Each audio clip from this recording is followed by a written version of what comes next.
My helicopter at about 3:50 in the morning was coming in on a target. We're about 3 minutes out, and then as we come down from 1,000 feet down to about 50, the pilot made an error and ran us straight into the ground.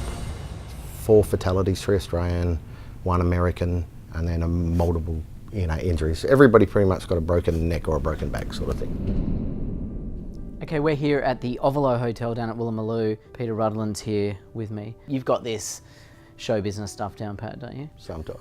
I'm getting better. So just talk us through initially what you did in the military. So I joined the Army in 1989, so about 28, 29 years ago now. My first trip was to Cambodia in '93, and then after that I did the bombing campaign in, I think that was '97 in Iraq. There was an East Timor in there, and then back to Iraq. I did an exchange with British forces in 2003 and deployed with them to Iraq for the war. And then after that, I think there was a Timor-Leste, because Timor had changed over. Fast forward to your last deployment, it was in Afghanistan. Where were you? What were you doing? So I was in TK. Carrying cot? Yeah, just a planned rotation. I think it was supposed to be about 4 months there. And we were just basically supporting coalition forces with, engagements in those areas.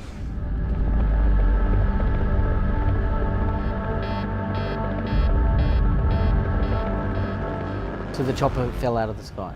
I can just remember literally, a second before we crashed, I spun around to look out of the doorway or the aperture. I put my night vision goggles down. I looked outside and the ground was just there.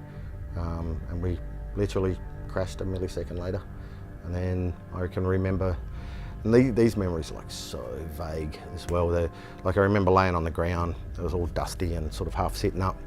And then because we were part of 4 helicopters, so mine being the first one and crashed, and then the other 2 sort of flew around and landed behind us, and then the last one stayed at height to provide security. And the guy started to strip the helicopters down and all the medics started to run out. I started calling out to them, they ran over to me. I remember saying a really dumb question, what happened? And they're like, you're in a helicopter crash. I was like, oh, really? Where's the helicopter? And then, that was sort of game on from there. The medics got around and started, patching everybody up that they could.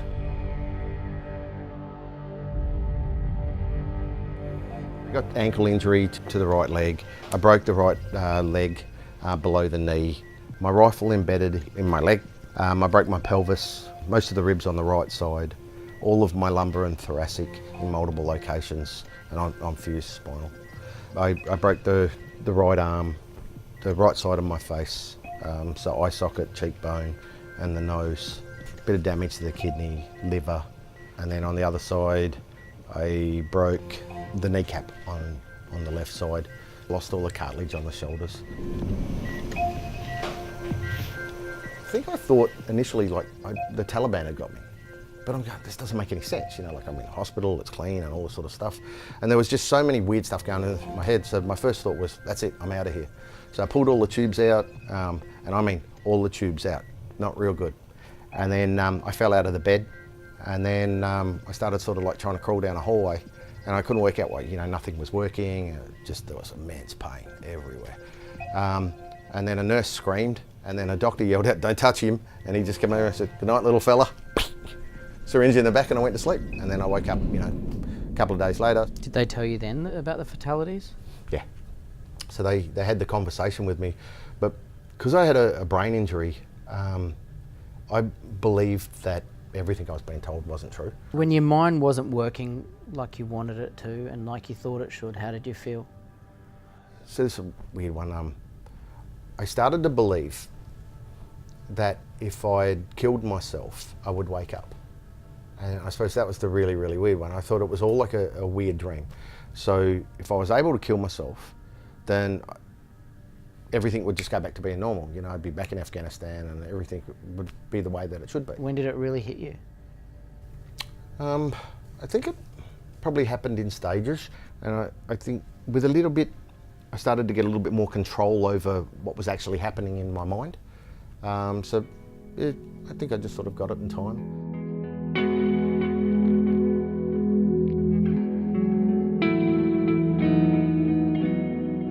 Talk to me about your ongoing pain. What's it like?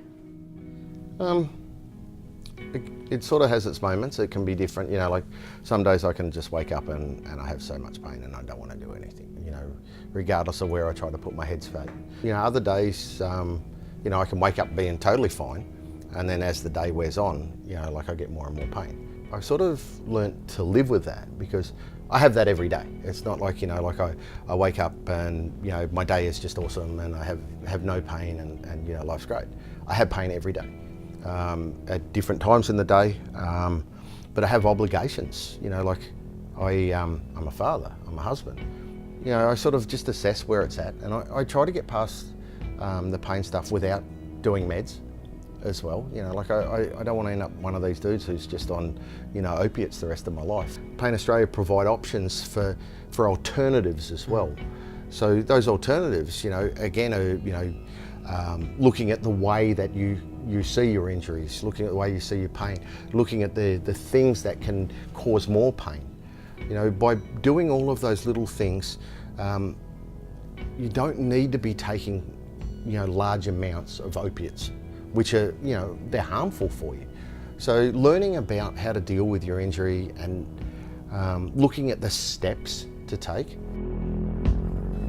If I start off my day and I do have a lot of pain, you know, I drag myself out of bed and I do my responsibilities, you know, give the kids their breakfast, get them ready for school or whatever they're doing. You know, and keeping myself occupied and you know, having an importance, you know, having a role really helps with that a lot. Like the pain is always there, you know, you can think about other things, but you're still going to have pain. But it just doesn't seem to affect you as much if you apply yourself mentally. The right approach goes a long way. You say apply yourself mentally, but some people that might not be that easy. We all have the same resilience, but again, some people don't apply it. If you sit back and you have a look at yourself and you say, what do I want to achieve? You know, it doesn't have to be big steps, it can be little steps. You know, and as you achieve those little ones and you keep nodding away, you know, your days get bigger and brighter. And like as far as like pain goes, like I have a shitload of pain all of the time. If I sat there and thought, you know, like I'm not going to do this, I would never get to do anything. You only have one life. And you know, if you want to spend all day of it, you know, sitting on a lounge looking at TV, feeling sorry for yourself, you know, it's probably not the right thought. You know, if you embrace it, you accept it, and make the appropriate steps, or take the appropriate steps, life gets a whole lot better real quick. You're a strong bloke. I mean, obviously, to have served that many deployments overseas, to be in a chopper accident. What about people that aren't as strong as you, that might need more help? Is the help there? I think so. I think the help's really there. I think the system is set up to help individuals who need it. You know, and then there's so many organisations out there. You know, there's hundreds of them now who all, you know, have all got the right ideas. They want to help and they want to be a part of it. I think RSL are amazing. You know, they've really stepped up in this space to help, and I mean they've been doing it for 100 years. And they provide a lot of options.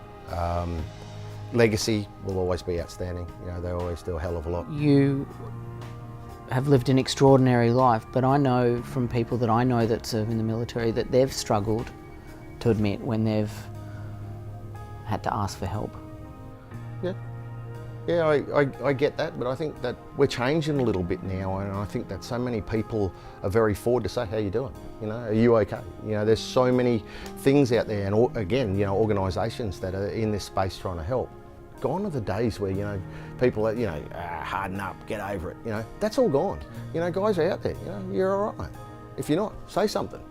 And I think that's probably changing minds. I think the stigma days are gone. What sort of things can you suggest that might help someone through a dark day? Little tiny things, as far as, you know, go somewhere you like being. You know, sit down by the river, throw a fishing line in. You know, whatever brings you pleasure is going to help your, you know, headspace. And it takes your mind off that physical pain and also the mental ones. You know, it can be, you know, catching up for a mate for a coffee once a week, you know. You know, there's anything, feed the ducks, you know, go to the zoo. There's so many things. Whatever brings you pleasure, do it. What does it mean to you to represent your country? I suppose I'm lucky because I've done this a couple of times before, you know. when I first went over to Orlando and got to compete, you know, it was very early on in my recovery phase. So it was about getting in the right headspace and finding what suited me for training. I told the story 1,000 times. I come dead last on the bike. You know, like I'd only sort of just started to walk properly, and I didn't really know much about it. And I was given an opportunity. I was sort of like, you know, that ring in, you know, put Pete in the team. I didn't really earn my spot. You know, as far as, you know, competing against others and that sort of stuff. So, and it was a bit like that when we were, you know, like a few years ago. It wasn't as competitive. And then, so I did that, and then come back to Australia, trained my ass off, told everybody that I wanted to win. You know, I was going to go back there and win. And I was lucky enough to be picked for the captain last year, to be a co-captain with Emma Kajolka. It was amazing. In the cycling, I won both the events, so the time trial and the crit. And that was amazing, you know, to get the gold, to stand up there. I got to take my daughter up one day to receive the gold for the podium, and then the next day I got to take my son. So that was really cool to be able to include them. I feel like if you're in a crappy place or if you overcome something, to get out there and represent your country, I mean, wow. It's a pretty good feeling. Knowing what you know now, going back to yourself in 2010 after the accident, what would you tell yourself? Probably something along the lines of, you know, like, there's no need to do the crying. There's no need to be upset. You know, like, it is what it is. Embrace it, learn from it, and move on. Peter, mate, thank you for your honesty. Thanks for sharing your story so that others can hopefully be helped through that, because talking is the best solution, isn't it? Certainly is. It's an absolute pleasure. Thanks, mate.